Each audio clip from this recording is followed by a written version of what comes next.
गरीब माँ का जादुई लहंगा। हेलो दोस्तों, रामपुर नाम के छोटे से गांव में कविता नाम की विधवा महिला अपनी बेटी हेतल के साथ रहा करती थी। कविता का पति दूसरों के लिए खेतों में काम किया करता था, लेकिन एक कार एक्सीडेंट में कविता की पति की मौत हो जाती है और सारी की सारी जिम्मेदारी कविता के ऊपर आ जाती है।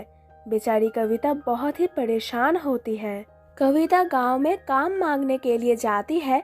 गांव में तो कोई भी काम कविता को नहीं दे रहा था और कविता सरपंच जी के पास जाती है और कहती है, अरे सरपंच जी, आप तो जानते हैं कि मेरे पति की मौत हो चुकी है और मेरी एक छोटी बेटी है जिसको मुझे पाल पोस कर बड़ा भी करना है। लेकिन सरपंच जी, मेरी विधवा होने पर मुझे कोई भी काम नहीं दे रहा। आप मुझे काम दे दीजिए, आपकी बहुत मेहरबानी होगी। तभी सरपंच जी कहते हैं, ठीक है, मैं तुम्हें काम दे देता हूँ। मेरे घर के अंदर झाड़ू पोछा का काम कर लेना, ठीक है। और ऐसे ही कविता सुबह होते ही सरपंच के घर काम करने के लिए चली जाती थी। कविता बहुत ही मेहनत से काम किया करती थी, लेकिन सरपंच जी की पत्नी कविता को बिल्कुल भी पसंद नहीं किया करती थी, क्योंकि कविता दिखने में बहुत ही सुंदर थी। ऐसे ही एक दिन सरपंच जी की पत्नी कहती है, पता नहीं तुमने मेरे पति पर क्या जादू किया है कि तुम्हें काम करने के लिए हमारे घर पर रख लिया है। पहले तो अपने पति को हार गई, अब मेरे पति पर नजरें टिकाई बैठी है। मेरे पति से दूर ही रहना, समझी। और ये सारी बातें सुनकर कविता को बहुत ही दुख होता है और बेचारी कविता मायूस होकर अपने घर चली जाती है और अपने घर जाकर रोने लगती है। तभी कविता की बेटी हेतल आती है और कहती है, अरे माँ, तुम क्यों रो रही हो? क्या किसी ने आपको कुछ कहा है? आप मुझे बताइए, मैं उसे नहीं छोड़ूंगी। सचमुच माँ, आप बताइए क्यों रो रही है? तभी कविता कहती है, अरे नहीं नहीं बेटा, मुझे किसी ने कुछ भी नहीं कहा, बल्कि मैं तो तुम्हारे पापा को याद करके ही रो रही थी। मुझे उनकी बहुत याद आ रही थी, इसलिए बेटा। तभी हेतल कहती है, अरे हाँ माँ, पापा की तो मुझे भी बहुत याद आती है। काश पापा हमारे बीच होते तो कितना अच्छा होता। भगवान, मेरे पापा जहाँ भी हो वहाँ पर आप उनकी रक्षा करना। और ऐसे ही धीरे धीरे दिन बीतते हैं। एक दिन कविता सरपंच जी के वहाँ काम कर रही होती है।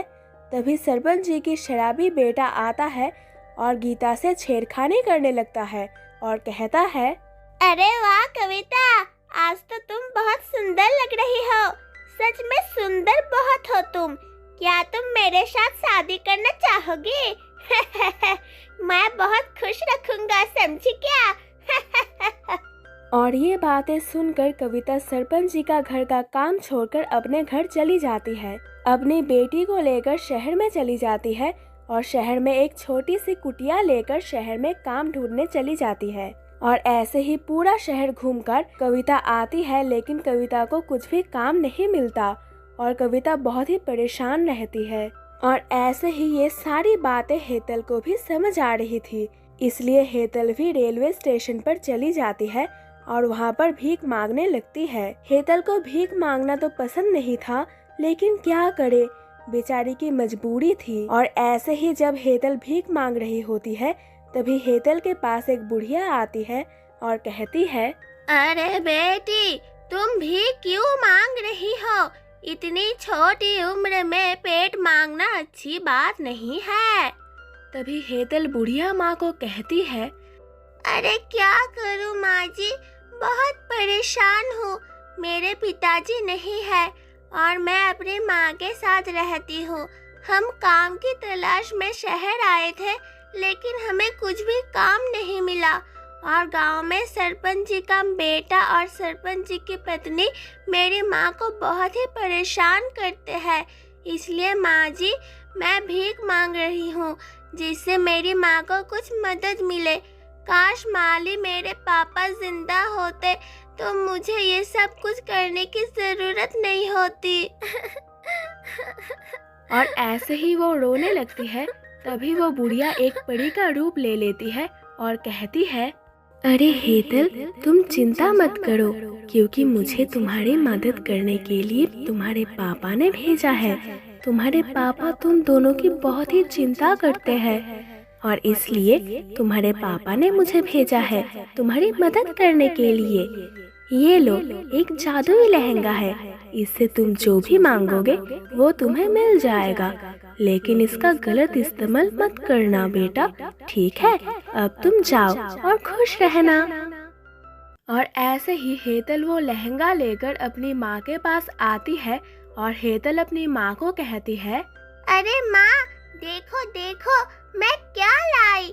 मुझे पापा की परी ने जादुई लहंगा दिया है, जिससे जो भी मांगो वो हमें मिल जाएगा। तभी हेतल की माँ कविता कहती है, अरे बेटा, लेकिन तुमको ये लहंगा कहाँ से मिला? तभी हेतल कहती है, अरे माँ, मैंने सोचा कि आपको इस शहर में कुछ भी काम नहीं मिल रहा, इसलिए मैं भीख मांगने के लिए गई थी ताकि आपकी मदद हो पाए। माँ, मुझे माफ कर दीजिए। और ऐसे ही ये बात सुनकर कविता रोने लगती है।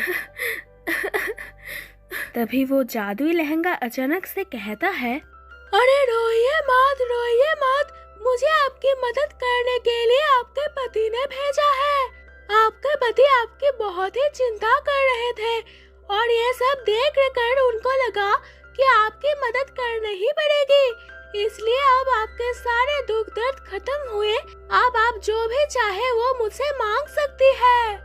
और ऐसे ही कविता उस जादुई लहंगे से थोड़ा थोड़ा खाना मांगती है, कपड़े मांगती है और पैसे मांगती है। और ऐसे ही कुछ ही दिनों में कविता और हेतल दोनों एक अच्छा सा मकान ले लेते हैं और दोनों खुशी खुशी रहने लगते हैं। और दोनों माँ और बेटी दूसरे गरीबों की मदद भी किया करते थे, जिससे उनको और भी खुशी होने लगती थी।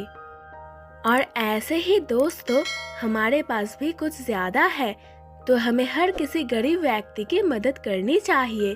अगर हम किसी गरीब की मदद करेंगे तो जितना हमने दिया है उसका 2 गुना हमें मिलेगा। तो दोस्तों, अगर कोई गरीब मिले तो उसकी मदद जरूर कीजिएगा। तो दोस्तों, आपको हमारी कहानी कैसे लगी जल्दी से कमेंट कर दीजिएगा।